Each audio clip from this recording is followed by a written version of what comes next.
Qu'est-ce que vous voulez faire plus tard? Aller au cinéma? Il y a quelque chose à voir? Je ne sais pas, je regarde. Vous voulez voir La classe ouvrière va au paradis? La classe ouvrière va au paradis d'Elio Prétri. Film essentiellement politique qui, tout en dénonçant les servitudes de la condition ouvrière, s'efforce de définir une nouvelle conception des rapports humains. Ni tract, ni reportage, ni exercice de rhétorique. Ce film est un vrai film. C'est-à-dire une œuvre élaborée, composée, rythmée, qui nous fait puissamment ressentir les obsessions et les contradictions du personnage principal, son âpreté au gain, puis cette impression qu'il éprouve que son cerveau s'évade, qu'il perd sa conscience d'homme, la confusion de ses idées, ses poussées de fureur, de démence. On va faire encore regarder la télé. Au moins Belmar et Guilux portent leurs conneries sur le visage. Bonjour et bienvenue à cette nouvelle saison de notre podcast Rencontre critique. On trouvera peut-être un nom avec une nouvelle fournée d'étudiants en L3 de l'université de Rennes 2 qui participent au cinéma Hervor à un atelier critique organisé par moi-même Antonin et pour parler tout au long de cette saison de quelques films qui sont à l'affiche à l'Arvor, en parler en bien, en mal. J'espère que ces étudiants se sentiront libres de dire du mal de tous les films, et à leur sourire je suis sûr qu'ils vont dégommer sévèrement, et aussi j'espère qu'il y aura plein d'actes d'amour. Ça va être très très beau tout ça, et on va parler donc lors de cet atelier de 4 films, Une bataille après l'autre de Paul Thomas Anderson, Sirad d'Oliver Lacks, Nouvelle vague de Richard Linklater et D'un simple accident de Jafar Panahi. Et on se lance directement avec Une bataille après l'autre de Paul Thomas Anderson, et c'est Rick qui commence sur ce film. Eh bien, bonjour à tous. Bon, je vais pas vous le cacher, je suis un peu intimidé. C'est la première fois que je prends la parole devant tout le monde.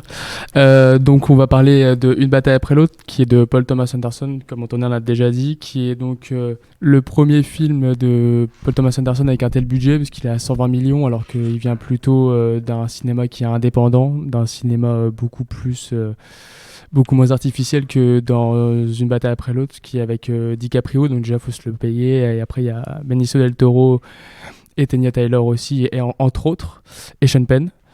Donc ça c'était pour l'introduction du film, et maintenant on va partir sur la critique. Ma critique de Une bataille après l'autre, c'est que je dois avouer que j'ai été un peu déçu, mais pas un peu déçu du film, mais plutôt déçu du fait que, comme j'aime beaucoup le cinéma de Paul Thomas Anderson, et là je trouve que c'est plus tellement, il y a des choses qui ont encore à voir avec son cinéma des films d'avant, mais je trouve qu'il perd quand même beaucoup à être parti pour un film de 120 millions, avec un acteur qui est en tête d'affiche comme DiCaprio, mais il avait déjà eu Daniel Day-Lewis dans plein de films avant, qui est pareil, une grosse tête d'affiche hollywoodienne.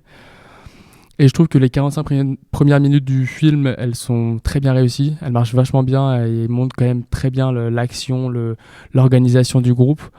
Et après les 45 premières minutes, je trouve qu'il part un petit peu pas dans des méandres, mais il ouvre beaucoup d'histoires. Et après, DiCaprio, je trouve que le personnage marche beaucoup moins bien au fur et à mesure du film. Et il y a quand même une scène que j'ai trouvé, une séquence qui est vachement bien, c'est la séquence de la course-poursuite, qui je trouve résume beaucoup le film.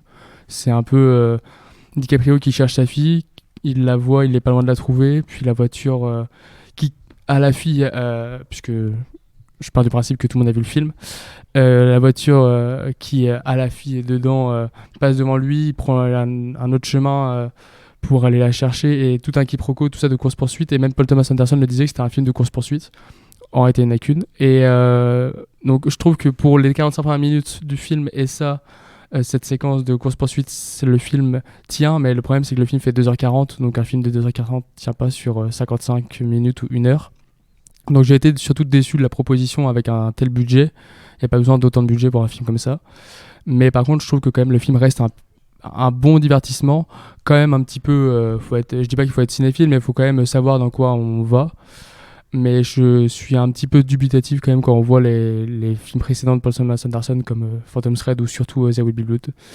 Mais ça c'est évidemment un avis qui est le mien, qui est subjectif. Mais encore une fois, j'ai été déçu par rapport à l'attente et par rapport au budget. Mais le film reste quand même largement visible, beaucoup plus que beaucoup de films dans le cinéma contemporain actuel. Ok, donc pour rebondir un petit peu sur le cinéma de Paul Thomas Anderson, Moi, pour le coup, je n'avais pas vu beaucoup. J'avais vu que Licorice Pizza, que j'avais pas beaucoup apprécié.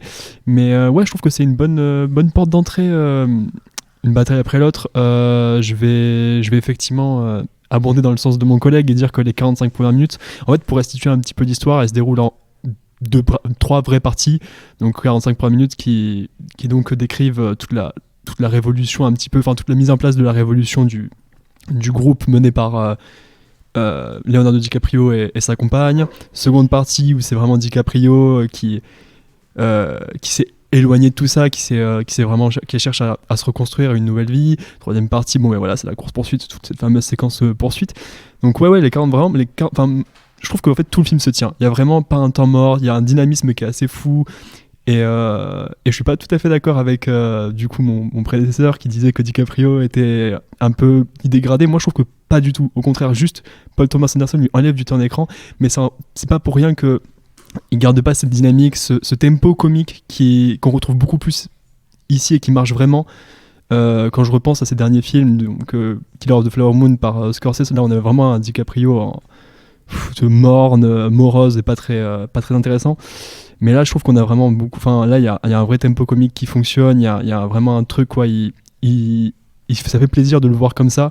Et toujours en restant dans l'idée du casting, il y a un casting qui est absolument génial. On reviendra pas sur Benicio del Toro qui est fou dans le film. Il y a aussi Chance Infinity qui joue la fille du couple de DiCaprio, voilà. Qui fonctionne bien. C'est un très bon divertissement. Il y a de très bonnes idées aussi. Je trouve que dans son propos, dans sa manière d'aborder l'Amérique actuelle, sans pour autant la désigner comme telle, c'est un film qui fait peur parce qu'on a tendance à se dire que bon ben voilà, on le voit à travers un écran, pas forcément ancré dans la réalité, alors que finalement c'est un film qui est beaucoup plus ancré dans une certaine réalité de l'Amérique qu'on ne voudrait bien le croire.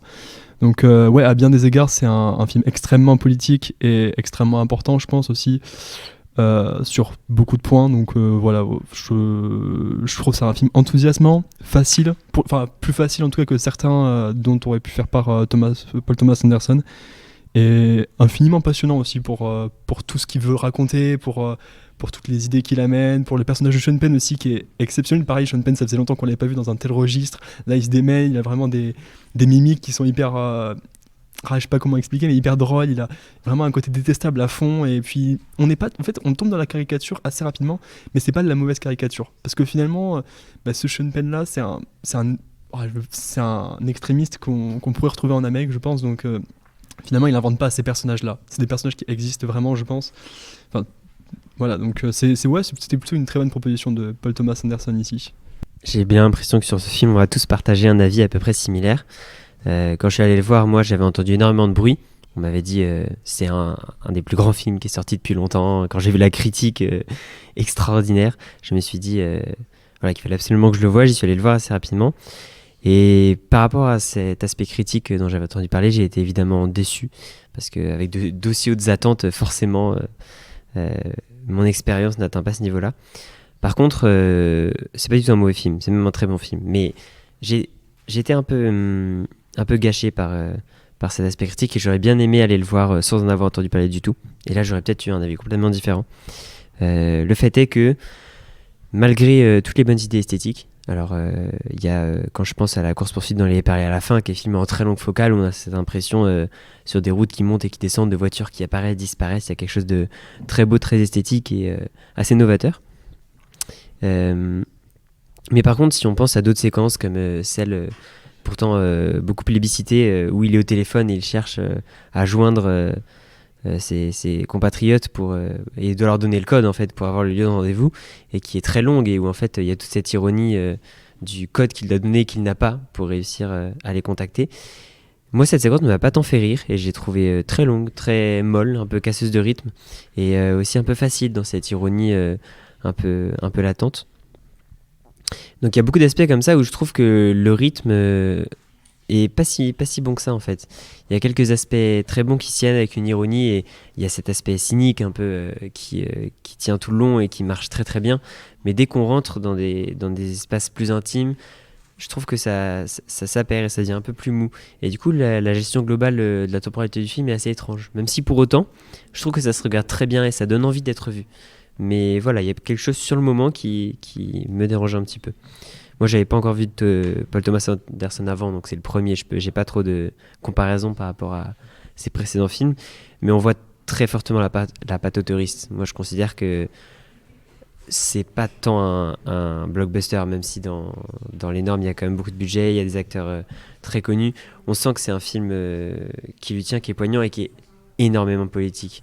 Et on peut pas le laisser en toile de fond. Pour moi, c'est éminemment ce que Paul Thomas Anderson pointe, et c'est aussi peut-être la raison pour laquelle il n'a pas tant marché, notamment aux US. Mais quand on voit le ridicule du personnage de Sean Penn avec cette musique de, je sais plus comment ça s'appelle, l'ordre de Noël des personnages là, où il rentre, où un autre personnage rentre, ou c'est lui, je sais plus, dans un endroit où se réunissent des gens en secret qui sont un peu des néo-nazis, et avec cette musique de Noël par-dessus, il y a quelque chose de très drôle qui reflète énormément la politique actuelle aux États-Unis, et pour moi ça, il faut le mettre en avant et ne pas le cacher, et c'est génial qu'un film avec autant de budget puisse si ouvertement critiquer ça. Ça, j'ai beaucoup apprécié. C'est vrai que pour ma part, j'ai beaucoup aimé ce film. C'est vrai que c'était vraiment le film tant attendu de Paul Thomas Anderson. Et le côté action marche plutôt bien avec un montage que j'ai trouvé assez saccadé, mais qui justement servait la proportion d'action du film. Et je trouvais le personnage de Leonardo DiCaprio assez drôle en fait, parce que une bonne partie du film on le voit dans des scènes d'action, mais toujours en robe de chambre. Il est assez vulnérable en fait, et c'est vrai que je suis d'accord avec mes collègues dans le sens où le film est très politique et avait besoin d'être diffusé dans ces temps-là. N'ayant pas vu le film, j'ai une remarque à faire, parce que j'ai remarqué qu'on parle beaucoup de personnages masculins, alors que dans la promotion du film, on parle quand même de sa fille Willa, pleine de fougue, pleine d'autonomie, mais en fait, j'ai remarqué que les réalisateurs aiment beaucoup, en promotion du film, mettre en avant les personnages masculins et féminins, et soit on se retrouve avec des personnages féminins qui meurent au bout de 20 minutes, ou alors des personnages féminins qui ne prennent pas de place dans le film. Et j'aimerais bien savoir, qu'est-ce que vous en pensez de la place de sa fille ou même d'autres personnages féminins dans le film. Et tu fais bien de relancer là-dessus, parce que j'ai oublié de dire ça, mais même si c'est justifié, puisque justement la femme, donc, qui est jouée par Tanya Taylor, si je dis pas de bêtises, de DiCaprio, elle est au bout de 45 minutes, on comprend pourquoi, mais elle fait plus partie du film, parce que en gros elle a balancé le groupe, donc elle part au Mexique, mais en fait au bout de 45 minutes elle est plus là. Et je me suis dit quand même, au début du film, on la tient un peu en héroïne. Enfin, c'est elle la première personne qu'on voit dans le film. C'est sur elle le premier plan. Paul Thomas Anderson la montre. Elle est très sexy. Elle est très, elle est mise en avant, et limite c'est elle qui tient le premier rôle le temps qu'elle est là. Et en fait après d'un coup, mais elle part. Et quand elle part, par contre, on la voit littéralement plus. On en parle même quasiment plus. Donc ça, j'ai trouvé ça, je comprends que c'est justifié, elle part, mais j'ai trouvé ça un peu bizarre, un peu facile, je trouve, de se détacher un peu du personnage féminin qui est quand même érigé en presque personnage principal pendant 45 minutes du film. Et après il y a aussi l'aspect pour sa fille, qui est, on la voit pas dès le début, donc on la voit bébé, et après quand sa femme part, on la voit grandir. Mais après, une fois une fois qu'elle est adolescente, au final on la voit, mais pas en fil rouge. C'est même pas tant un personnage, je trouve, apparent. En fait, elle est importante, mais on dirait que le film la rend pas si importante. Enfin, moi je trouve en tout cas. Et je trouve ça dommage, parce qu'en plus il y avait quand même deux personnages à creuser, et même peut-être l'aspect un petit peu double de la mère, de la compagne justement de DiCaprio, qui part au bout de 45 minutes. Je trouve qu'il y avait quelque chose à faire. Et pareil pour la fille, c'est trop simple, je trouve, son traitement, et au final, avec c'est qui son père, au final, on découvre qui est son père, et je trouve ça dommage, parce que, comme tu dis, il y a eu une promotion, et même elle est sur l'affiche du film, elle est tout le temps présente, la compagne de DiCaprio, et je trouve que c'est trop facile de s'en débarrasser comme ça. Mais il y a quelques petites incohérences et je voulais juste aussi revenir parce que j'ai dit que j'étais déçu, c'était par rapport à justement toute l'attente et au fait que c'était 120 millions de budget, mais je tiens quand même à préciser que ça reste quand même un film agréable à regarder et peut-être le plus facile, le plus accessible de Paul Thomas Anderson, mais je tiens quand même à préciser que j'ai aimé le film dans le sens divertissement, mais je trouve que cinématographiquement c'est pas le meilleur Paul Thomas Anderson. Mais en tout cas, pour revenir sur la condition des femmes dans le film, je trouve ça un peu illogique la façon dont il a traité surtout la femme de DiCaprio, quoi. C'est vrai que pour revenir sur la position de la femme dans le film, t'as bien fait de relancer ça parce que c'est vrai que je trouve que j'y avais pas pensé avant, mais je trouve que c'est assez dommage le fait que les personnages féminins ne soient pas assez travaillés, ou alors la copine de DiCaprio, excusez-moi, je ne sais plus son nom, mais c'est vrai on la voit pendant les 45 premières minutes du film, mais au final, on dirait que son rôle est cantonné à celui d'être une femme sexy qui séduit des hommes pour son propre but. Et en fait, la fille de DiCaprio, pareil, elle est plus travaillée comme une victime tout le long du film. En fait, c'est juste à la fin qu'on comprend qu'elle suit les traces de sa mère dans la révolte et dans la révolution. Je suis pas tant d'accord avec vous. Enfin, je suis tout à fait d'accord sur le fait que les deux femmes de ce film, même si elles sont en apparence très importantes et qu'au visionnage, on le questionne même pas. On finit le film et on se dit ah bah oui, il y avait des femmes importantes dans ce film. Mais en y réfléchissant, oui, en termes de temps d'écran, c'est vrai que la femme disparaît assez vite. Par contre, j'ai l'impression que sa présence est un peu là tout le long du film et qu'on la sent et que le personnage est assez bien travaillé au contraire. Je trouve qu'elle a un rapport assez bizarre à la Révolution. Et c'est là où on touche quelque chose d'intéressant dans le film, qui est que, quand je parle de cet aspect politique, oui, il y a une grosse dénonciation quand même d'une société, de tout un espace, mais aussi les personnages même des révolutionnaires sont tous un peu critiqués. Ils sont tous un peu... c'est presque une sorte d'ancienne génération qui se fait remplacer, où ils ont tous un peu leurs acquis, leurs choses qu'ils ne remettent pas en question. Et DiCaprio est le premier à représenter ça. Mais même cette femme-là, qui a un rapport de domination presque sexuelle à la Révolution, en fait, où sa sexualisation vient en fait du fait que pour elle la Révolution c'est la domination aussi dans l'acte et qui va trop à cœur, qui se fait emporter en fait par cette Révolution. Il y a une image assez belle qui est que la seule personne qu'elle tue au début de la première phase de Révolution, c'est une femme noire. C'est un homme noir, pardon. Alors que eux se battent pour les droits des personnes noires. Et du coup, je trouve ça assez beau de montrer aussi cette contradiction-là, qui est très osée, je trouve, de montrer que même dans le processus révolutionnaire, ça peut aller trop loin. Et elle, sa révolution, elle devient trop personnelle. Ça devient sa propre révolution. Et elle porte plus l'ensemble de la révolution du groupe. Qui, au final, tout le groupe révolutionnaire finit par se trahir. Tout le monde se trahit un peu les uns les autres, se dénonce constamment. Et donc cet aspect critique qui vient aussi sur la Révolution et qui vient gangréner cette image de cette femme-là, qui après reste un peu sous-jacente et dont on parle beaucoup pendant le film, puisque c'est elle qui cause en fait toutes les péripéties qui se passent dans le film. Du coup, je trouve ce personnage très intéressant et pas du tout sous-estimé. Par contre, c'est vrai que le personnage de la fille, il est un peu trop facile. C'est un peu l'objet de quête qui se balade, qui est baladé, qui est pris entre d'autres mains et qui devrait avoir un rôle plus important quand je parlais de cet aspect de génération dépassée et qui, elle, est un peu une sorte de nouvelle lueur peut-être pour la Révolution, qui à la fin reprend un peu le flambeau. Je trouve que ça aurait été bien que son importance soit plus mise en avant et qu'elle soit un peu moins trimballée par le récit. Je reviens là-dessus, hein, mais du coup, en fait, j'ai pas vu le film, donc c'est compliqué aussi de percevoir ce côté-là. C'est juste, je pose un problème vraiment de forme où en fait, il y a un schéma répétitif. En fait, je pense à des films comme Annette, à des films comme Steel Cotting qui sont sortis il y a pas longtemps. Désolé pour l'accent, il est terriblement dit.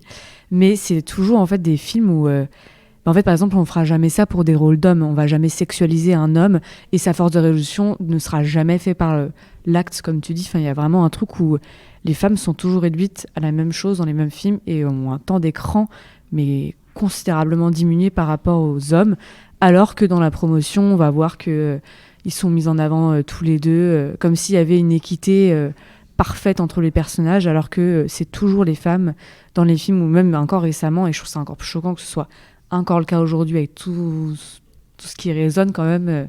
Enfin, je trouve ça très dommage quand même d'encore en arriver là sur ces mêmes schémas répétitifs qui, moi, commencent sérieusement à me gêner. Et ouais, de toujours aussi rattacher cette image de femme à une sexualité, je pense que c'est vraiment un truc qu'il faut arrêter. Et que le film soit bon ou pas, on peut aimer le film aussi, peut-être que je le regarderai et je l'aimerais. C'est juste très agaçant et très fatigant d'être toujours attaché au même rôle. Ouais, je vais tenter de répondre à ça. Ça va être compliqué de passer après tout le monde, mais je vais tenter une réponse juste pour ce film-là. Je suis évidemment tout à fait d'accord avec la remarque qui vient d'être lancée. Juste pour défendre un petit peu une bataille après l'autre, je vais revenir sur la caractérisation des personnages, que ce soit masculin ou féminin. En fait, je trouve que Paul Thomas Anderson les met à peu près tous sur un même pied d'égalité. Par là, j'entends dire que, évidemment, je vais pas redire ce qu'a dit mon collègue sur le personnage de le personnage de la mère qui est voilà, il a tout dit, c'est très bien, c'est comme ça qu'elle est décrite dans le film, mais il faut aussi revenir un petit peu sur le personnage de entre autres de DiCaprio qui est juste bête au possible. Enfin, en vrai, c'est juste un mec bête qui se drogue, qui fume, qui n'a pas d'intérêt. En fait, littéralement, il n'a pas d'intérêt. Enfin, genre, son objectif, c'était juste de suivre bêtement sa conjointe. Et donc, on en fait par là l'image d'un homme débile, vraiment au sens premier du terme, un animal presque. Hein. Et après, on a quoi d'autre ? On a toujours le personnage de Sean Penn qui, lui, joue un gros raciste. Enfin, tout ce qu'il y a de plus... il pousse dans les retranchements à la bêtise humaine. En fait, il dépeint des personnages tous plus bêtes les uns que les autres. Et je trouve que peut-être la moins bête, justement, la moins bête et la mieux repentie, c'est vraiment le personnage de la fille qui, on en dit qu'elle n'a pas grand-chose à jouer, certes, parce qu'elle n'a pas pu évoluer, elle n'a pas pu s'exprimer, mais je trouve que elle peut pas s'exprimer de par le fait que les événements, du coup, toute la révolution qui l'amène à se cacher, qui l'amène à pas avoir de téléphone portable, qui l'amène à presque pas avoir de vie sociale, en fait, c'est tous ces événements-là qui l'écrasent. C'est pas tant que Paul Thomas Anderson ne veut pas lui donner de matière, c'est que les événements précédents ne peuvent pas lui en faire parvenir, quoi. Donc, et puis moi je trouve que franchement elle a un bon axe de traitement, elle a ce qu'elle a, elle joue très bien, et c'est peut-être un des personnages qui s'en sort le mieux selon moi et qui est pas décrit ou qui est pas dépeint comme un personnage idiot, bête, voire sexualisé inutilement en tout cas. Donc c'est peut-être le personnage le plus pertinent à mon sens au terme de construction de l'histoire. Oui, et je suis tout à fait d'accord avec ça. Et c'est vrai que ce que je peux nuancer un petit peu, c'est que ce personnage de la fille que je dis un peu sans consistance est un peu en fait le vrai héros de l'histoire, dans le sens où c'est lui qui construit le récit. Et le personnage qu'on suit, incarné donc par Leonardo DiCaprio, en fait si on l'enlève du récit, l'histoire avance de la même manière, il n'a aucun impact, il ne fait rien dans l'histoire. Et je trouve ça très original de suivre un personnage qui ne fait rien et qui est inutile. Et donc cette critique dont Marguerite tu parlais, je trouve qu'il y a une vraie ambivalence étrange dans cette œuvre, qui est que la critique est un peu présente, puisque les personnages masculins phares de l'œuvre, au final, sont soit des gros dégénérés, soit des idiots, soit ils sont complètement inutiles. Mais en même temps, c'est vrai que les rôles qui sont mis en avant, avec des très grandes célébrités, et qu'on retient principalement, c'est ces rôles d'hommes un peu inutiles. En fait, c'est exactement ça, je trouve, qui est gênant, c'est... en fait, je suis complètement d'accord avec vous. Pour le coup, on a beau représenter, par exemple, là, pour le coup, vouloir montrer une équité en montrant justement des personnages, limite en les caricaturisant, j'arrive pas à le dire. Caricaturant, merci. Du coup, des hommes très bêtes... et les femmes à côté, on a là du coup cette impression. En fait, on dirait que c'est un peu une justification de il faut le faire en 2025, donc on va quand même leur apporter une position un peu plus mature que ces hommes-là. Mais en fait, le problème, c'est toujours la place et les points de vue qu'on accorde dans les films. Et là, pour le coup, on accorde toute la place aux hommes et les points de vue, c'est toujours eux. Donc même si on les montre de manière très bête et on capte en fait que ces hommes-là, ils sont dénigrés. C'est quand même toujours eux qui sont mis en avant plus que les meufs. Et donc ça, c'est quand même un truc qui est récurrent, en fait, que je trouve récurrent et que je trouve... je trouve ça juste dommage de ne pas changer parfois les points de vue.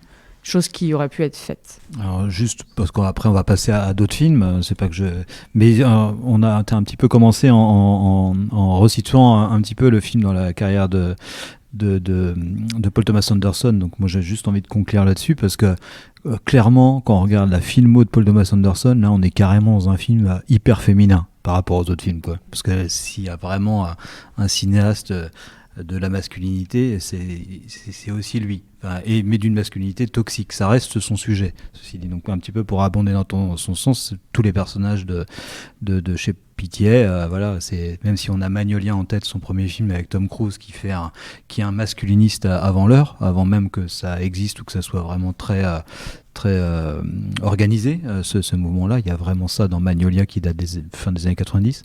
En tout cas, c'est vraiment quelqu'un dont c'est le sujet. Mais effectivement, par contre, c'est d'un point de vue strictement masculin. Et là, clairement, il y a vachement plus de regard féminin là-dedans que dans tous ces autres films. Mais en tout cas, c'était très intéressant. Merci beaucoup. Et on va parler. Maintenant, on va passer au deuxième film de notre sélection, qui est donc Sirat, et c'est Alix qui se lance. J'ai essayé de pas être trop brutal d'entrée de jeu. Mais alors Sirat, c'est un gros morceau parce qu'il fait énormément parler. C'est peut-être un des films récents dont j'ai pu le plus parler et sur lequel il y a le plus de choses à dire. Ce qui est un peu paradoxal, vous allez voir. Mais beaucoup de gens l'ont vu, y compris des non-cinéphiles, ce qui est assez étonnant parce que c'est un film, quand tu le regardes, tu te dis quand même... faut un certain regard pour voir ça. Est-ce que tout le monde irait voir ça comme il irait voir une comédie familiale ? Et bah étrangement, il semblerait qu'un peu oui. Donc ça a fait vraiment un événement assez surprenant. Presque autour de moi, encore plus qu'un simple accident, qui au final, on en a parlé, c'est sorti avec pareil les prix qui ont suivi à Cannes. Mais c'est vraiment celui-là qui a fait le plus parler. Alors étonnamment ou pas, parce que c'est vrai que le film a quelque chose de fort. Il y a cet événement qui survient aux 2/3 du film, à la moitié peut-être, qui vient chambouler l'histoire et qui vient apporter quelque chose de puissant. Là où on avait l'impression d'avoir un film qui dépeint un peu une réalité sociale, à moitié réelle, peut-être à moitié fantasmée ou inventée. Et on a d'un coup cette surprise qui vient heurter le spectateur de plein fouet et qui reste jusqu'à la fin. Et on a un plan de tension de gens qui marchent dans le désert. Et ça fait longtemps que sur des plans fixes comme ça, j'avais pas ressenti une telle force. Ça, c'est pour le côté positif. Après, là, je parle de cet événement-là, de cette chose qui fait que le film ne peut pas être oubliable. Sur le reste, par contre, je trouve qu'il n'y a quasiment rien à sauver. C'est-à-dire que c'est assez creux, les personnages n'ont aucun développement, et c'est ce que j'appellerais un faux cinéma d'auteur, dans le sens où on a l'impression que les plans font semblant d'être des plans très autoristes, comme on pourrait dire, c'est-à-dire assez longs, assez proches des personnages, où on va suivre des échanges, où on observe, où on essaye d'être un peu dans la beauté du geste artistique, mais j'ai l'impression que c'est dans le vide et qu'en fait toutes ces observations, ces plans n'ont aucune vocation esthétique, à part le fait d'être soi-disant autoriste ou joli, d'être sympa, mais ne veulent pas dire grand-chose. Et j'ai eu cette sensation de creux pendant une grosse partie du film. Et quand je vois en plus que... j'ai pas fait de présentation, j'ai commencé direct dans le vif, mais qu'Oliver Lax, dans ses interviews, se revendique s'inspirer beaucoup de cinéastes comme Tarkovsky. Rien que cette information, pour moi, dégrade entièrement l'appréciation que je pouvais avoir au départ de Sirat, puisque là où Tarkovsky va avoir un cinéma très réflexif par la longueur, le fait de poser des choses très philosophiques qui vont nous faire réfléchir, eh bien j'ai l'impression que Sirat a un effet un peu similaire, mais le fait à partir du vide. Là où Tarkovsky va mettre beaucoup dans ses images et beaucoup de sens cachés, va essayer de faire surgir notre inconscient, et ça va déclencher des choses en nous qui vont nous faire avoir des choses à dire sur le film. Eh bien dans Sirat, j'ai eu l'impression que cet aspect qu'on peut avoir l'impression que le film est plein parce qu'on a plein de choses à dire, qu'il y a beaucoup de sous-textes, beaucoup d'inconscient, et bien en réalité j'ai l'impression que ça vient un peu d'une sorte de vide et de décorrélation entre différents éléments que, en essayant de les corréler, le cerveau met en lien de manière ou d'autre, et que ça permet de faire surgir cet aspect inconscient dont on peut avoir l'impression en voyant le film. Mais voilà, je pense que à part cette idée qui malheureusement ou heureusement fait du film un film incontournable, le reste est assez creux. C'est dur de rebondir. Je suis pas aussi radical que ça, même si je trouve que il a eu un prix à Cannes, je sais plus si c'est prix du jury ou Grand Prix. Je crois que c'est prix du jury parce que le Grand Prix c'était Valeurs sentimentales. Donc il a eu le Grand Prix à Cannes et le prix de la soundtrack aussi, qui sont le prix de la soundtrack est clairement mérité.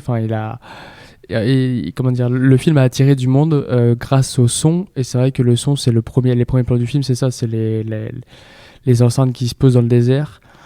Et je trouve que finalement les chants contre chants sur comment dire, les enceintes dans le désert qui font le contre-champ après sur un désert vide comme symbole de on vient ici pour même pas piller mais juste pour se retrouver alors qu'il n'y a rien. Enfin, c'est assez ambigu comme rapport je trouve à la nature. Et après en réalité peut-être pas, je dirais pas qu'il y a rien à sauver, il y a peut-être justement ça, ces chants contre chants sur la nature. Mais c'est vrai qu'en fait en réalité le film, il y a les personnages, ils sont pour le coup les personnages sont creux, il y a rien du tout. On ne sait pas d'où ils viennent, on ne sait pas qui ils sont, on ne sait pas. Et je trouve aussi qu'il y a un truc qui marche pas, c'est le prétexte de l'histoire et du voyage. Au début du film, en fait, on dit que, comment dire, Sergio Lopez cherche sa fille, mais en fait, en réalité, sa fille, on l'oublie, mais au bout de 20 minutes, on sait même plus qu'en fait, il cherche sa fille. À la fin, il y a rien, quoi. Donc, c'est qu'il y a rien. De un, on la trouve pas, et de deux, en fait, c'est même pas vocation de la chercher. En réalité, même lui, on dirait qu'il oublie qu'il a une fille et qu'il la veut plus, en fait, en réalité. Donc, je trouve que, en fait, le film, il est, comment dire, il marche parce que c'est quand même un film qui est assez unique. On en a peu des films comme ça, même si des films de désert il y en a, mais il y en a peu comme ça. Donc en fait, on est quand même happé par le film. Et après, il y a évidemment le rebondissement. Dans le premier rebondissement, et je suis d'accord par contre pour le coup de la tension sur les plans fixes dans le champ de mine, j'étais vraiment assez scotché. Enfin, c'était quand même vraiment bien fait pour le coup. Mais je trouve que si on enlève les deux rebondissements, on enlève quasiment tout le film déjà, donc vaut mieux pas le faire. Et surtout que je trouve que le prétexte de la fille pour faire le voyage, il marche plus puisqu'on oublie, même nous, on dirait que les personnages aussi. Et je trouve qu'en fait, le film, s'il n'était pas aussi singulier, qu'il n'y avait pas eu autant d'émoi médiatiques autour, en réalité, il serait passé complètement inaperçu parce qu'en réalité, il n'y a pas d'histoire, quoi. Donc, je trouve que c'est un bon film parce qu'il est assez nouveau. Mais cinématographiquement, je trouve qu'il y a quand même assez peu de choses à sauver pour le coup. Après, creux au possible, comme dirait Alix, ça, je pense pas, mais je trouve quand même qu'il est assez poreux en fait en réalité, plus que ce qu'on le pense, plus que en tout cas ce que la critique pense en tout cas, vu comme elle a été dithyrambique. Moi pareil, en vrai quand je suis ressortie de la salle de cinéma, je me suis dit bon, j'ai pas vraiment aimé en fait. Pareil, je trouve que donc l'histoire, pour retrouver sa fille, on l'oublie très vite et lui aussi, on a l'impression qu'il l'oublie. J'ai trouvé aussi qu'il y avait beaucoup de morts pour pas grand chose. Enfin, si, donc celle de son fils avec la voiture, j'ai trouvé ça, pour le coup, on s'y attend pas, même si, bon, voilà. Là, ça fait vraiment un coup de stress, on va dire. Mais après, sinon, j'ai pas trouvé ça très intéressant. Pareil, on représente des personnages, des personnes handicapées, parce que je trouve ça intéressant, mais on les fait toutes mourir, donc pourquoi, je sais pas. Enfin voilà, j'ai pas trouvé pareil, les personnages pas très intéressants, pas très développés. L'histoire, je suis hyper mitigée là-dessus, j'ai pas vraiment aimé le film, quoi. Pour le coup, c'est une belle défense parce que moi je suis vraiment à l'opposé de vous. Pour moi, c'est vraiment la raison. C'est dur d'aller voir des films après Sirats. Genre, c'est vraiment un truc, moi, j'arrivais pas à avoir d'avis parce que j'étais en mode, en fait, non. Là, pour moi, Sirats, c'est vraiment un film qu'on voit en salle et c'est à ça que ça sert le cinéma, quoi. C'est un film, pour le coup, qui se voit vraiment sur un grand écran. Je pense qu'il n'y a aucune nécessité à voir Sirats sur son petit écran chez soi, devant son ordinateur. Et là où vraiment la salle de cinéma, elle est faite pour ce genre de film. Où, en fait, pour moi, c'est vraiment réussi de A à Z. On passe entre les rires, les larmes, l'angoisse, tellement de sentiments, tellement de... visuellement, il y a quand même, on peut quand même noter que c'est... il y a un truc assez... Tu te prends une claque, en fait, je trouve. Et puis, il y a un truc aussi, je trouve ça très délicat, souvent, de filmer, par exemple, les rave parties. Ça peut vite tomber dans le cliché et tout. Et là, en fait, je trouve ça très bien retranscrit, c'est hyper bien filmé.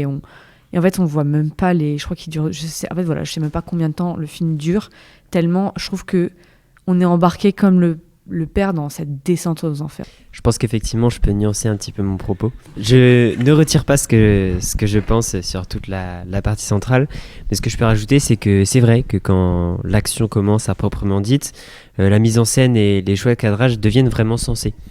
Mais je trouve que par contre, ça fait vraiment un effet contraste avec la partie d'avant.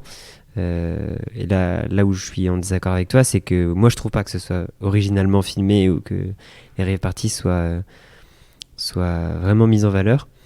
Et j'ai vraiment cette impression que jusqu'à ce que jusqu'à ce que les choix artistiques deviennent forts parce qu'ils ont nécessité d'être forts, parce que c'est vraiment les choix qui guident son film. Toute la partie d'avant, j'ai vraiment aucune sensation que ce soit intéressant. Et oui, je suis d'accord, en termes d'émotion et de tension, c'est très fort. Et j'ai été assez touché, j'ai été fortement atteint dans la salle de cinéma. Et oui, effectivement, il faut voir ça en salle de cinéma. Et j'ai ressenti un peu ce que tu as dit, et c'est vrai que j'avais oublié cet aspect de se dire que ça donne un vent de fraîcheur à la salle de cinéma, de se dire il faut voir des films en salle de cinéma, et voilà l'impact que ça peut avoir. Mais malgré ces choix-là et ces aspects que je maintiens, qui sont très forts, je ne vois pas la nécessité de tout ce début chaotique et inutile pour en arriver là. J'arrive pas à voir le contexte qu'il pose, et j'ai l'impression que lui-même ne le maîtrise pas. Et hors ces passages et ces événements brutaux, je pense pas qu'on puisse qualifier le film de qualitatif juste à partir de cet élément-là, parce qu'il y avait une bonne idée dans le film.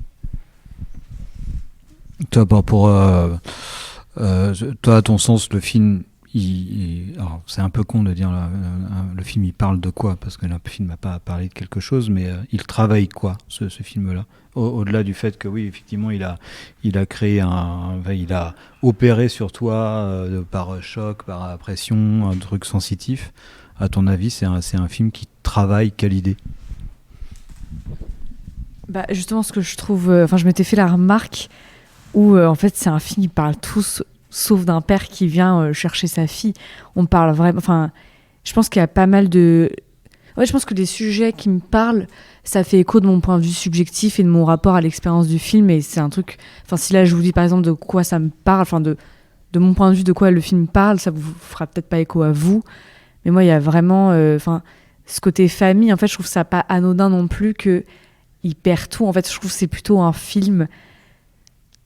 Même si on voit beaucoup en fait les autres personnages parler, les autres personnages meurent. Bon, en fait, il y a un truc où le père, il est un peu en retrait, en étant central, et en même temps, c'est le seul qui meurt pas et qui arrive à ne pas mourir en traversant le champ de mine.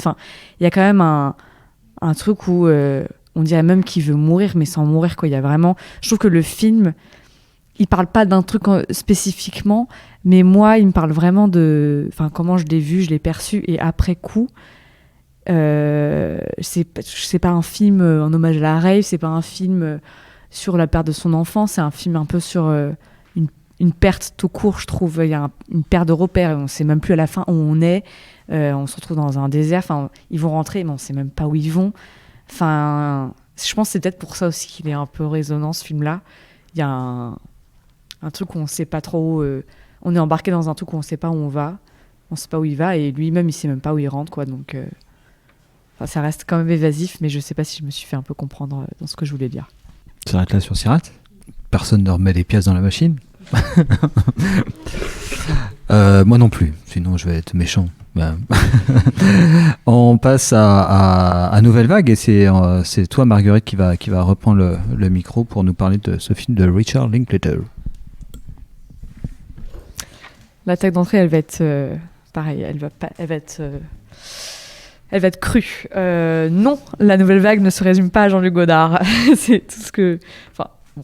Voilà, c'est juste qu'il y a pas mal de choses qui m'ont gênée dans ce film-là, mais en même temps, j'ai passé un excellent moment. J'ai quand même aimé le film, donc on peut aimer en le critiquant.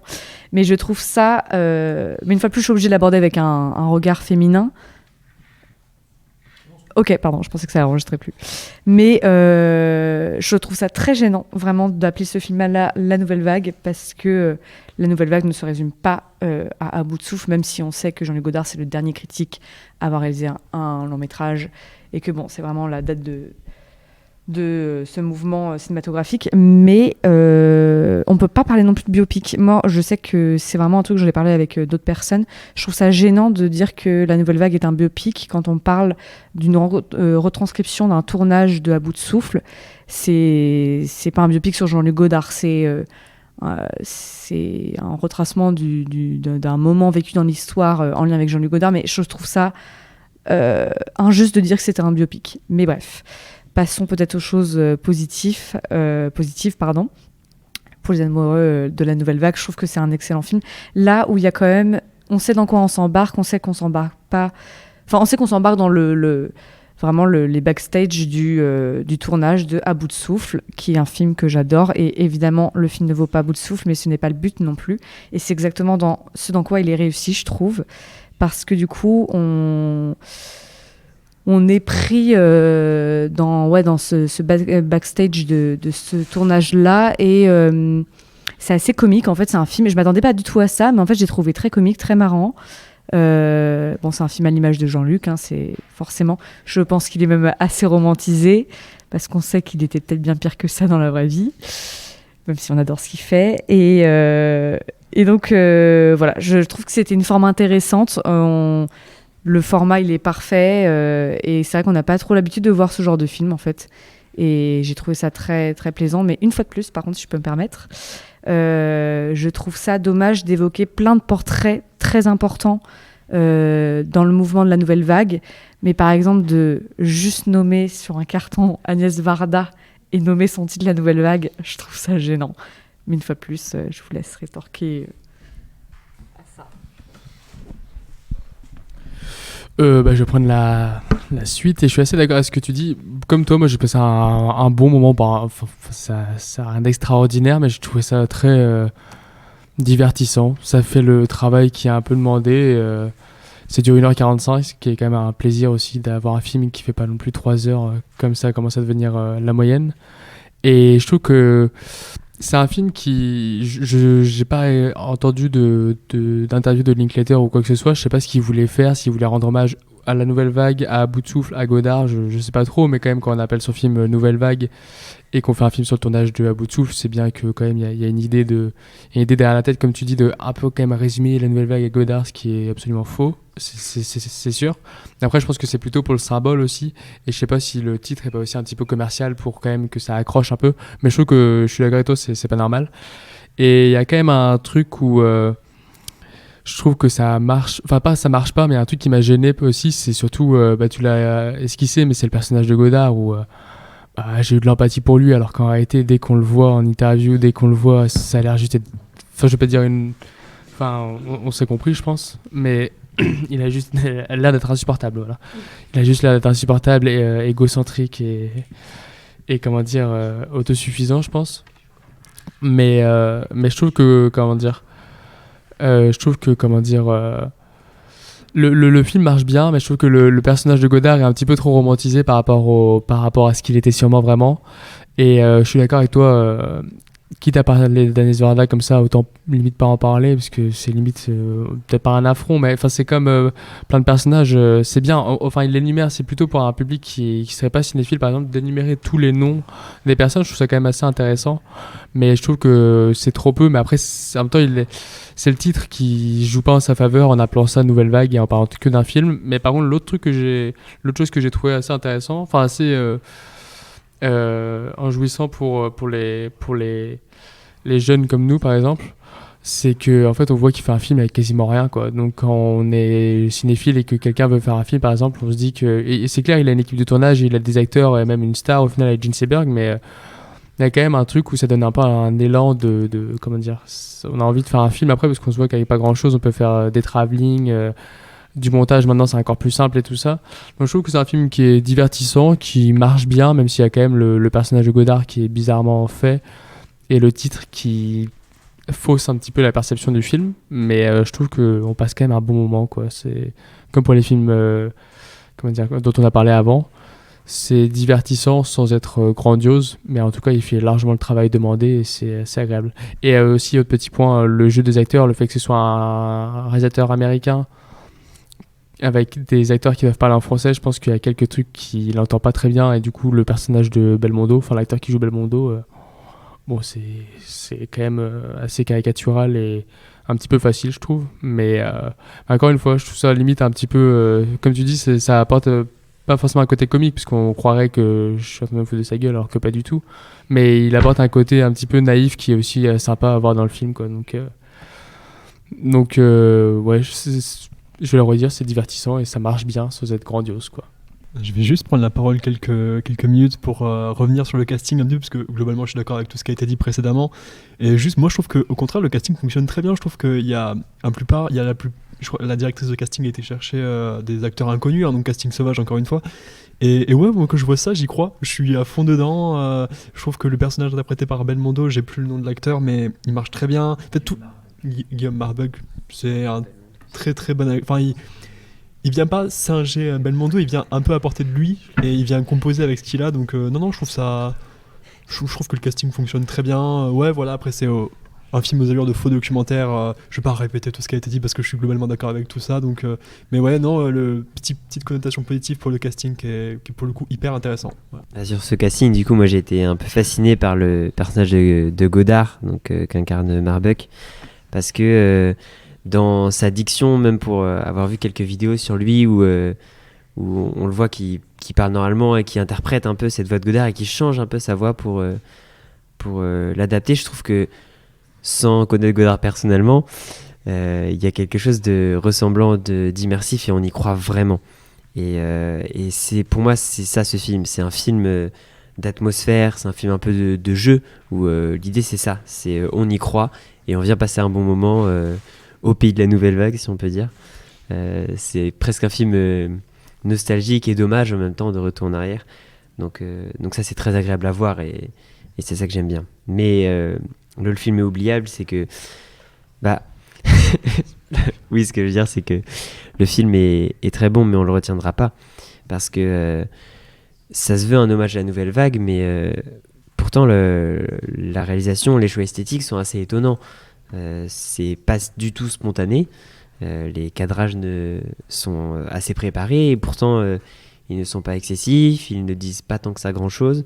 Donc en termes de réalisation et de choix esthétique, on se pose vraiment la question de ce qu'ils veulent faire. C'est un peu un entre-deux entre un cinéma moderne qui se veut vieillir et en même temps un vieux cinéma qu'il plagie mais sans rentrer à fond dans ce qu'il faisait, comme une sorte de... De toute façon, c'est ça que le film fait. Il dit, voilà, ce film est extraordinaire et on n'arrivera jamais à la cheville de ce film. Mais il n'essaye même pas, en fait. Le film se fait presque trop modeste sur ce point de vue-là, à dire, voilà, je vais glorifier un peu ce qui s'est passé, mais je vais même pas essayer de faire une réalisation qui soit digne de quoi que ce soit. Donc ce qui va être vraiment intéressant, c'est ce jeu un peu des sosies, avec à chaque fois... tiens, regardez, on a trouvé quelqu'un pour jouer machin, avec à chaque fois leur petit nom. Difficile de tout retenir si on connaît pas ces gens personnellement, enfin si on n'a pas suivi un peu leur carrière et du coup il y a la question de l'adresse de ce film, à qui s'adresse ce film, parce que je pense que pour un fan incontesté de Godard, j'ai pas l'impression que ce soit le bon film, puisque le film se permet trop de liberté sur l'interprétation de notamment qui était Godard et de liberté narrative, qui fait que c'est un hommage amusant mais qui est pas tellement fidèle à la réalité. Et en même temps je trouve que c'est pas un film qui est très adapté pour un spectateur lambda qui ne connaîtrait pas Godard ou le film, alors même si ça permet une certaine immersion quand même, hein, le schéma narratif fait que on peut suivre le film même sans connaître rien de tout ça, mais ça n'a pas du tout la même saveur. Du coup, à part pour les étudiants en cinéma que nous sommes ou pour des gens intermédiaires qui s'intéressent beaucoup à ça mais qui ne sont pas spécialistes et qui sont rafraîchis un peu par cette proposition, j'ai du mal à savoir à qui s'adresse le film et qui trouvera quelque chose de substantiel. Pour revenir sur la question de à qui s'adresse le film, évidemment j'ai pas la réponse, mais je suis quand même d'accord avec ce que tu dis dans le sens où d'un côté nous comme on est en études de cinéma, évidemment le titre on le comprend, les gens qui sont présentés dedans avec leur petit écriteau, leur carton, on sait qui c'est. Mais c'est vrai qu'il y a un peu un entre-deux bizarre et en fait je me demande du coup, ça m'a fait penser, est-ce que du coup le titre est pas un peu trop, pas révélateur, mais le fait d'appeler ça Nouvelle Vague, au final je pense que pour un public lambda, au final la Nouvelle Vague, pourquoi Nouvelle Vague en fait en réalité, si c'est parce que c'est la Nouvelle Vague, forcément ils se demandent pourquoi ce titre. Après dans le film du coup ils comprendraient même pas forcément tant pourquoi, c'est plutôt après que ça a été appelé comme, enfin il faut lire des trucs pour comprendre pourquoi ça a été appelé comme ça et tout ça, mais... c'est encore une fois, je pense, le titre qui pêche encore pour le film, puisque appeler ça Nouvelle Vague, il aurait fallu trouver un autre nom, mais en même temps, on sent que Linklater avait juste envie de faire un pur hommage, donc ça va avec le titre. Et aussi, je pense que pour le côté commercial du film, il valait mieux appeler ça Nouvelle Vague pour au moins attirer un certain public. Mais après, ça, c'est une question à laquelle j'ai évidemment pas la réponse, et qui sort un peu de la vie du film, mais je trouve que c'est quand même une question assez intéressante, parce que c'est un peu comme toutes les questions des biopics, à qui s'adresse vraiment un biopic, même si je suis d'accord, c'en est pas un, on est d'accord là-dessus, Margaret, mais c'est pas vraiment un biopic, mais à qui ça s'adresse? Est-ce que c'est pour les fans? Est-ce que justement c'est pour créer de nouveaux fans? Et je trouve que c'est pour ça un peu une question assez intéressante qui dépasse des cadres du film, mais qui justement, et en même temps ça prouve aussi que le film marche en un sens, parce que si on se pose des questions qui ne sont pas que attraites au film lui-même, c'est bien qu'il est intéressant sur plus de sujets que ce qu'il traite lui-même. Non, je peux répondre à la question à qui ça s'adresse. Hein. Personne à aller le voir. Ah oui. non, effectivement, non, c'est un film qu'on pourrait croire assez putassier, justement, même parce que vous avez dit, même le choix du titre et tout ça, d'aller chercher justement à racoler, mais pour le coup, ça n'a pas vraiment fonctionné. Mais non, après, juste, vous avez dit plein de choses intéressantes, mais sur cette question de l'hommage, ou en tout cas c'est presque plus complexe que ça, je crois, où il y a un côté un petit peu, moi j'ai l'impression, où j'avais un petit peu peur de deux choses, soit que ça soit complètement une sorte de biopic classique avec le concours de sosie, et on essaye d'effacer cette petite frontière entre le modèle et l'acteur, on va dire, et donc on cherche des gens qui ressemblent et tout ça, on essaie de coller au plus près au réel, le biopic, quoi, tout ce qui est un petit peu horrible dans la plupart des biopics, quoi. Ou aussi sinon le truc qui essaye d'émuler le style de la nouvelle vague, donc là ça aurait été un petit peu pareil, un peu vain, ou le style de Godard, de se dire voilà, on va chercher l'algorithme qui reproduit le style de Godard, voilà, ça serait un petit peu dommage, mais je trouve que vous l'avez un peu dit, hein, mais c'est dans ce jeu qui existe entre après on pourrait se dire c'est comme ce qu'a fait Godard en fait avec À bout de souffle, c'est pareil, pourquoi ça s'appelle À bout de souffle? À bout de souffle, il n'y a aucun sens, c'est qu'à bout de souffle ça ressemble à un titre de film américain, et donc on fait ça et on essaie de faire un film américain mais avec des moyens français, avec beaucoup de légèreté, avec beaucoup quelqu'un qui est pas vraiment Bogart mais qui est un mec qu'on a chopé dans la rue, qui est Belmondo, mais on essaie de voir ce qui se passe quand on fout Belmondo dans le rôle de Bogart, c'est ça À bout de souffle. Donc là en fait finalement il peut faire la même chose mais de façon inversée. Qu'est-ce qui se passe quand on essaie de prendre un film de nouvelle vague mais qu'on fait pas exactement pareil, quoi, et donc dans ce petit décalage là, moi j'ai l'impression qu'il y a tout ce truc un petit peu ludique, un peu drôle, qui fait que je crois que la question c'est pas on y croit, parce qu'on n'y croit pas, je pense. On est en distance, qui est pas vraiment un mal, mais la distance dans laquelle le cinéaste se met, elle est intéressante, quoi. Et il joue avec ça aussi, avec le biopic, le fait que tout le monde défile en mettant des petits noms et tout ça. Oui, le petit côté Wikipédia assez forcé, c'est assez ludique aussi, cette chose-là, quoi. Et effectivement, voilà, Agnès Varda, voilà, seule femme. Mais après, je pense que par contre, c'est un tribut, c'est un peu étrange le fait qu'ils donnent pas mal de place à Susan Schiffman dans le film. Pour moi, ça c'est vraiment un tribut un peu payé à l'air du temps. C'est-à-dire qu'en se disant clairement, voilà, la nouvelle vague, c'est clairement, on sait très bien que c'était un boys club. Susan Schiffman, elle était dans les alentours, Agnès Varda aussi, mais c'était un boys club. Rajouter Susan Schiffman de façon un peu forcée, c'est une entorse à la réalité, parce que maintenant filmer un film où c'est que des mecs entre eux, oui, forcément ça va soulever de la critique un peu. Quelqu'un veut réagir à ça, ou on passe au dernier, parce qu'en fait finalement on passe beaucoup de temps là quand même, et en plus je parle alors je devrais pas. Le dernier, c'est un simple accident, et c'était qui se lançait? C'était Romain. Alors, un simple accident. C'est pas facile d'aborder ce gros morceau de 2025, enfin gros morceau dans le sens où il a reçu la Palme d'Or au Festival de Cannes. Palme d'Or méritée ou non, je vais donner mon avis, attention là c'est vraiment mon point de vue, où je pense qu'il y avait des meilleures propositions. Pour pouvoir parler du film, je vais le restituer un petit peu dans le contexte dans lequel je l'ai vu, parce que là étant donné que je vais lâcher mon avis, c'est peut-être mieux. Donc du coup c'est un film iranien de Jafar Panahi, présenté au Festival de Cannes du coup de cette année-là. J'avais eu l'opportunité de pouvoir le voir à ce moment-là, donc mon visionnage du film remonte un petit peu. C'est pas un film qui m'a beaucoup marqué. Je vais être très honnête d'entrée de jeu, c'est pas un film qui m'a beaucoup marqué. C'est un film énormément politique sur la situation en Iran. Irak, je sais plus. En Iran, voilà. On sent que Jafar Panahi cherche à faire passer beaucoup de messages à travers ses personnages, à travers une situation douloureuse qu'il a vécue, qu'il a traversée. Il énonce clairement une situation de crise, en fait. Je retiens pas grand-chose. Je retiens vraiment... Désolé, je fais un peu dur. Je retiens le plan de fin, parce que on part du principe qu'on a tous vu le film. Il y a un gros plan fixe à la fin de 15 minutes sur une recherche de vérité, sur le protagoniste qui va venir confronter l'antagoniste justement, ou le pseudo-antagoniste, qui va essayer de lui faire dire ses vérités, essayer de lui soutirer, savoir si c'est vraiment lui la personne qui recherchait. C'est vraiment très dur. Ça m'a bien marqué, parce que c'était...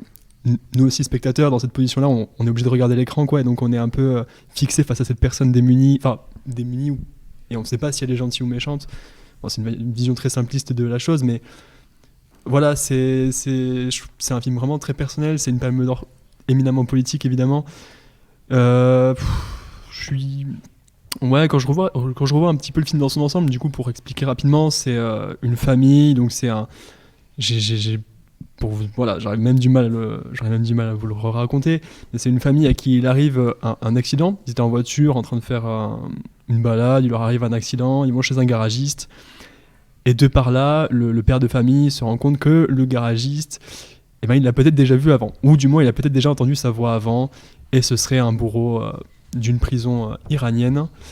Et donc pour cela, il va enlever le garagiste et va partir à la recherche d'autres prisonniers afin de savoir si c'est vraiment le bourreau ou pas. C'est l'inverse. Ah ouais, voilà, c'est pour vraiment vous expliquer. Non, c'est évidemment, dans son message, c'est hyper intéressant. Il y a plein de trucs, plein de choses qui dénoncent, qui sont hyper... Enfin, voilà, il vient exposer sa situation. En fait, il vient exposer je sais pas comment expliquer ça, mais il vient donner des éléments sur la situation de nombre de personnes en Iran.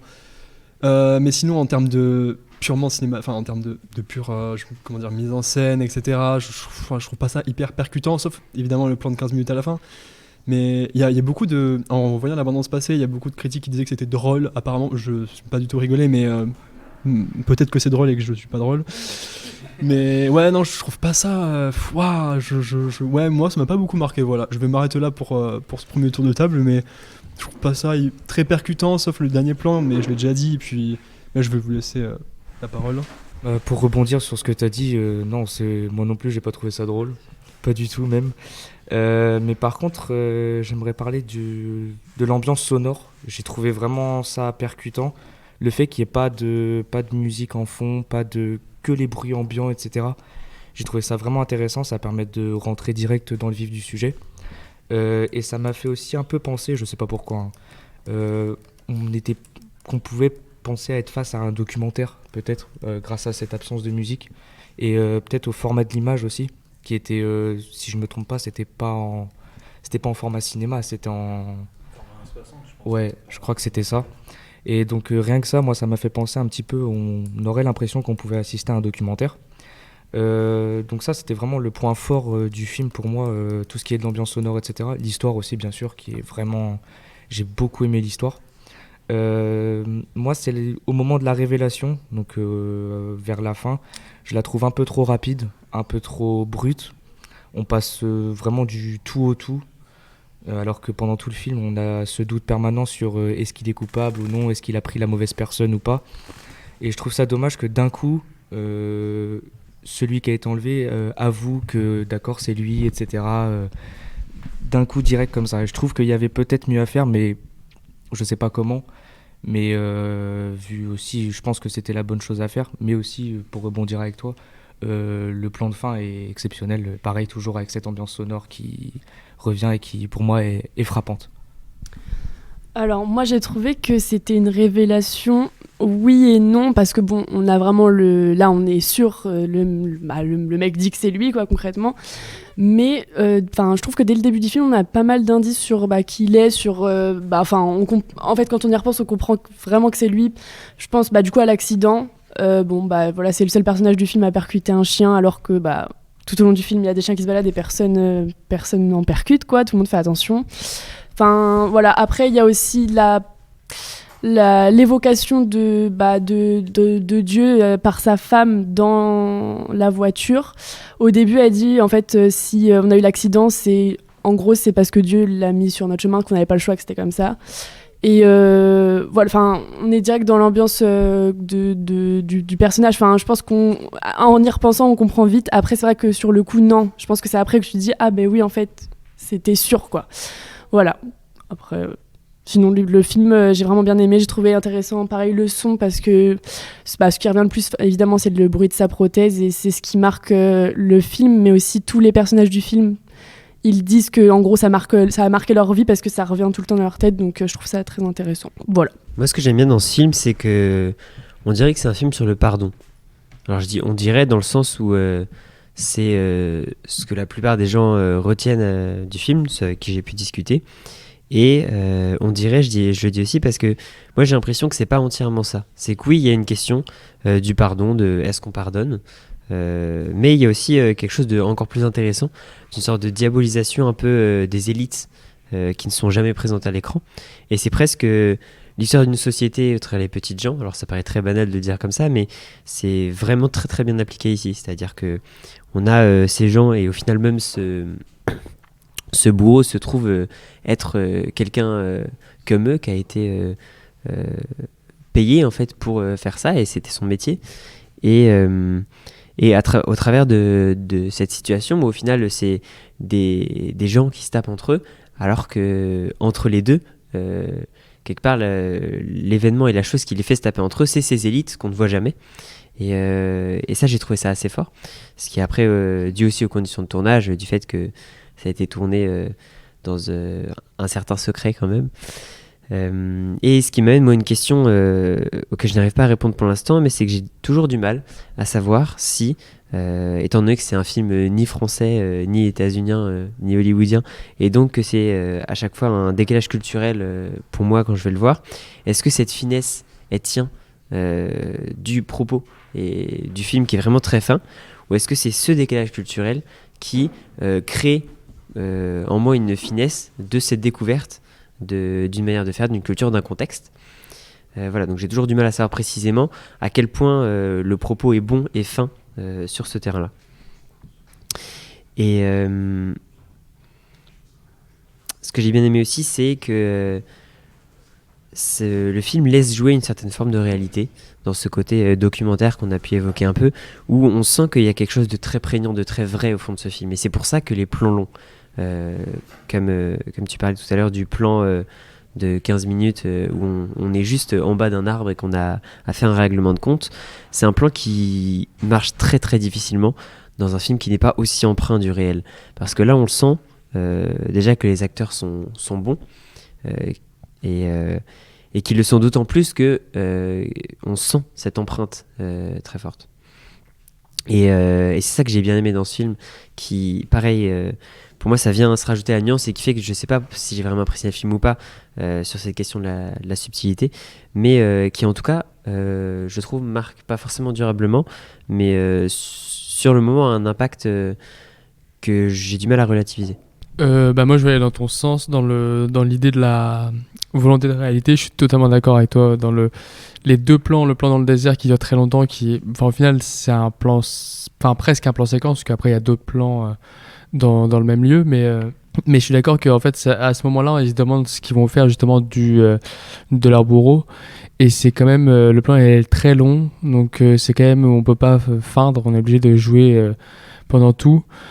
C'est quand même 15 ou 20 minutes, encore une fois, de pur jeu, et il y a quand même une recherche, comme tu disais, de réalité, et c'est au final tout le film, c'est ça, c'est rechercher est-ce que c'est vraiment lui ou pas, et je trouve qu'en fait ça marche vraiment bien avec cette scène-là. Déjà, c'est exactement ce que je me suis dit quand je suis sorti du film, que cette scène-là, elle tenait un peu le propos du film, et la scène de fin, justement, dont tu as parlé, Romain, au début, pareil, la couleur rouge des phares de la voiture, comme... on dirait comme un danger qui arrive alors qu'ils sont en train de résoudre le danger. Enfin, il y a une atmosphère, en tout cas ça crée une atmosphère, ça crée une ambiance ouais, je sais pas, de danger, de pression, c'est assez fort, je trouve. C'est une tension comme on a dit pour Sirat, il y a une tension, mais c'est pas la même tension. C'est attention, est-ce que c'est vraiment lui, est-ce qu'ils ont fait tout ça pour ça? Parce que c'est quand même, ils ont été quand même, quand on les entend, même s'ils décrivent peu leur torture, ils ont été torturés, on le sent et ils jouent vraiment bien et c'est quasi viscéral. On a l'impression qu'ils l'ont vraiment joué. Après, c'est peut-être qu'ils l'ont vraiment subi, pardon. Et c'est peut-être le cas, j'en sais absolument rien. Mais je trouve qu'en tout cas, c'est, comme tu dis, Alix, c'est un film sur la recherche de vérité, même dans le propos du film. Enfin, c'est l'histoire du film. Et aussi, je trouve, c'est comment la mise en scène le sert très bien aussi, avec justement ces deux grosses séquences. La séquence à l'hôpital, les autres séquences, je trouve qu'elles marquent moins, pas tant ces deux-là marquent beaucoup. Mais je trouve que le film, dans sa globalité, marche bien. J'ai beaucoup aimé le film. Sans que ce soit pour moi, comme tu dis Romain, le film qui aurait dû avoir la Palme d'Or. Je pense que c'est très politique aussi, sa Palme d'Or. Mais en tout cas, il l'a eu et il faut faire avec. Et je trouve que c'est un film qui marche vraiment bien, qui tient le fond et la forme. Et je sais pas, je trouve ça assez fort. Mais après, il y a toujours aussi ce truc de, comme on est français, on a peu de cinéma, enfin on n'a pas, ça commence à arriver de plus en plus, mais il y a du cinéma iranien de plus en plus sur les écrans. Mais il y a toujours ce truc où on sait que l'Iran n'est pas le pays avec le plus de liberté, surtout pour les femmes évidemment. Et je trouve que là ça montre aussi une société iranienne, comme tu dis, ça a été filmé un peu en catimini parce qu'il n'y avait pas toutes les autorisations, il n'avait même pas le droit de le tourner, donc ça montre aussi une vraie réalité de l'Iran, des bourreaux et de la recherche aussi des bourreaux de l'État. Et je trouve que le film marche dans sa globalité. Et des 4 films dont on a parlé aujourd'hui, je trouve que c'est celui qui marche le mieux et je trouve que c'est le meilleur. Et ouais, c'est assez fort. Mais après, il y a toujours cet œil français qu'on a sur les films iraniens aussi. Mais en tout cas, je trouve que si on le prend en tant que tel, il marche très bien. Après, le petit point faible, c'est la Palme d'Or, mais c'est pas de sa faute, ça. Mais bon. Il le méritait peut-être pas. Moi, je trouve pas tant. Enfin, je vois ce que vous voulez dire sur la recherche de vérité, mais justement, je trouve que c'est pas tant un film sur ça. Je pense que c'est plus un film sur une ambivalence, une ambiguïté entre colère et volonté de justice qui n'obtiendront pas par la colère et la violence. Et du coup, il y a pendant tout ce film cette tension de. On sent ils ont une envie, mais poignante d'en finir avec lui, parce qu'en fait je pense que la question du film, mais c'est pas de savoir si c'est lui ou pas lui, comme tu l'as dit, je suis complètement d'accord avec toi. On sait, mais dès l'entrée du film, que c'est lui en fait le bourreau qui est concerné par les violences subites par les personnages, et c'est juste que du coup il y a vraiment cette ambiguïté, en fait c'est là où on ressent la tension, et je trouve que le film est réussi, c'est qu'il y a vraiment à un moment donné où on se demande, mais est-ce qu'ils vont le faire, ils vont pas le faire. C'est plutôt sur cette question là que moi je trouve que le film porte, et je trouve que c'est là où le film le réussit vraiment, de pas se réduire au bourreau finalement. Ouais, c'est ça que je voulais dire aussi. Je trouve que ça révèle aussi comment l'humain réagit face à la violence et comment parce qu'en fait eux ils ont la haine d'avoir d'avoir subi ça par ce mec-là, et quand ils l'ont enfin pour eux, comment ils réagissent, et en fait ils se transforment presque en lui, face à lui, ils finissent par faire presque la même chose au final, alors que c'est ce pourquoi ils le détestent, quoi. Donc voilà, je trouve que ça révèle aussi quelque chose de l'humain et comment il peut réagir par rapport à des violences subies devant son agresseur. Du coup, je mets juste un petit peu en perspective les propos tenus, mais finalement, pour reprendre ce qu'on disait un petit peu, c'est que ça vient jouer aussi quelque chose sur nous. C'est que nous, qu'est-ce qu'on ferait à leur place aussi. Je trouve qu'il y a ça laisse la place la place de penser, ça laisse la place de se dire ok, et nous, qu'est-ce qu'on aurait fait à leur place, quoi. C'est la réflexion du spectateur qui, je trouve, est assez pertinente, et de se mettre à leur place et de se dire que nous, qu'est-ce qu'on fait, est-ce qu'on se venge, est-ce qu'on se venge pas. Donc voilà, pour reprendre un petit peu le cheminement de pensée sur la réflexion humaine, ça vient mettre un peu à mal son spectateur, et c'est assez pertinent en ce sens-là, je trouve. Voilà. Ça sera le mot de la fin, je pense, pour cette première podcast de l'atelier critique à l'Arvor avec vous-même, les étudiants de Rennes 2. Je vous remercie énormément pour ces échanges très riches, et puis on vous dit à la prochaine fois pour un nouvel enregistrement. Merci beaucoup. Le comité d'organisation de l'industrie cinématographique vous demande de ne pas fumer, afin de ne pas obscurcir l'atmosphère. Ne vous plaignez pas, la projection sera plus claire, et vous ferez ainsi des économies forcées sur votre ration. Enfin, vous serez galant, pensez à vos voisines. En échange, mesdemoiselles, évitez d'arborer des chapeaux d'une taille gigantesque. Ne gâchez pas la soirée de ceux qui sont derrière vous. Laissez votre chien à la maison, il y sera beaucoup mieux et vous ferez plaisir à vos voisins. Madame, rappelez-vous qu'il est interdit d'amener au cinéma des enfants de moins de 3 ans. En cas d'alerte, suivez les conseils de la direction. Amis de l'écran, merci.